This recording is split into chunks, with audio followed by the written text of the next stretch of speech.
Merci beaucoup Madame la Présidente et merci Madame la Présidente du HCE pour vos propos qui ont été effectivement très complets et qui ont répondu à un certain nombre des questions que nous pouvions avoir et pour avoir lu... qui rejoint un certain nombre de préconisations que nous pourrions avoir aussi dans notre rapport. Notamment, je pense, dans nos préconisations, le fait que nous limiterions à 3 au lieu de 5 le nombre de mandats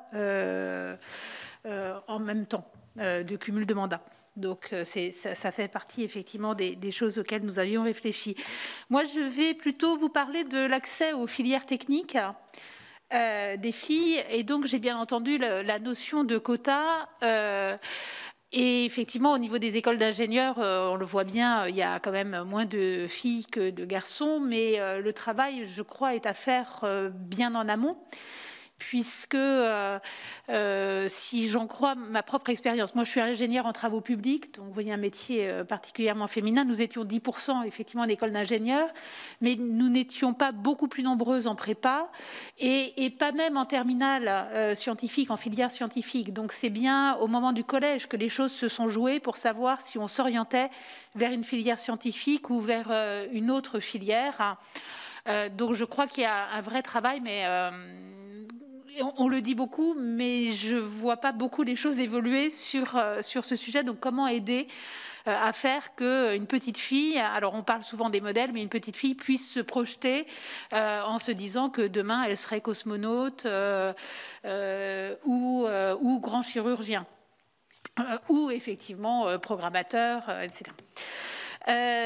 Donc, comment les faire mieux se projeter quota sur les métiers, du coup, là, je vais être aussi un peu provocatrice. Est-ce qu'il ne faut pas, du coup, essayer d'avoir des quotas sur les métiers féminins et sur les formations qui se sont énormément féminisées puisqu'on voit bien qu'une formation qui se féminise énormément se dévalorise. Si on gardait, là pour le coup, un équilibre, et je pense notamment aux filières de la justice qui se sont extraordinairement féminisées et ça ne me semble pas d'ailleurs une bonne chose pour notre société de ne pas avoir d'équilibre homme-femme parmi nos juges, parmi nos procureurs. Je pense que, mais comment peut-on réfléchir dans ce sens et à mon avis, ça permettrait de moins dévaloriser aussi certains métiers. C'est triste à dire comme ça, mais je le crois. Et d'ailleurs, je vais vous faire une petite remarque, puisque en ce moment, il y a une mission sur l'ubérisation des métiers, une mission d'information au Sénat, et on s'est rendu compte que l'algorithme, qui normalement ne devrait pas être sexiste, finalement le devient. Et étonnamment, y compris sur donc, des missions qui sont purement confiées par des algorithmes, au taux horaire, les femmes, pour un même emploi, les femmes sont moins bien payées au taux horaire. Parce que j'ai posé la question de savoir si c'était que justement elles faisaient moins d'heures que les hommes, parce qu'elles avaient, on le sait bien, en général, deux métiers, puisqu'elles ont plus de tâches ménagères, on va dire. Mais non, au taux horaire aussi, les femmes sont moins bien payées, donc c'est assez terrible. Donc on le voit bien. Alors, à la naissance de chaque algorithme, il y a majoritairement un homme, justement, on le sait bien aussi.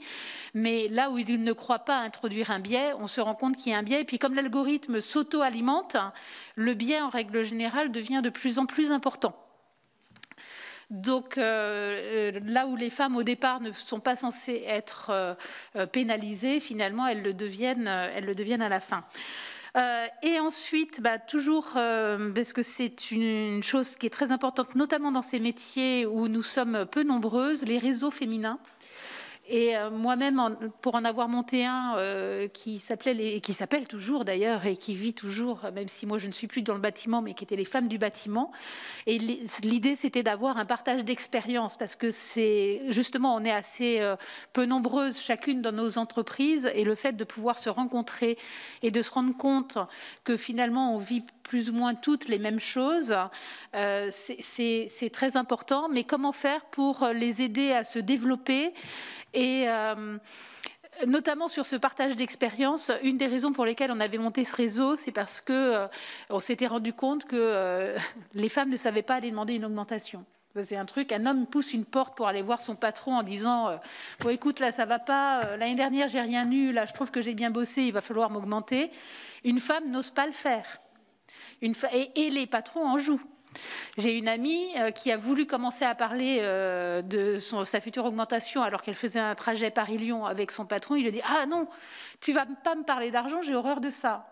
Et elle n'a pas eu d'augmentation. L'année d'après, elle y est allée, mais parce que son mari la poussait. Et là, je me suis dit, c'est pas possible, on ne peut pas être poussé par un homme pour lutter contre un homme.